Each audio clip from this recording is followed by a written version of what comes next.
খুব সুন্দরী সফল ক্যারিয়ারে নারীকে দেখেছি ডিভোর্সি হয়ে যেতে। বাংলাদেশের সর্বোচ্চ সফল পেশায় থাকা মানুষটিকে দেখেছি সুইসাইড করতে।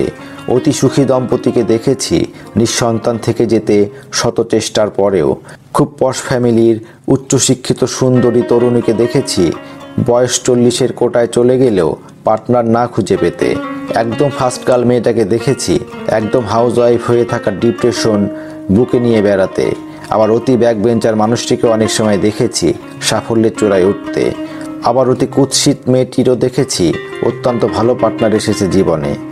আসলে মানুষের জীবনে সুখ, সফলতা, ভালো পার্টনার এসব কিছু কিন্তু সৌন্দর্য, মেধা, ভালো ক্যারিয়ার এসবের উপর নির্ভর করে না।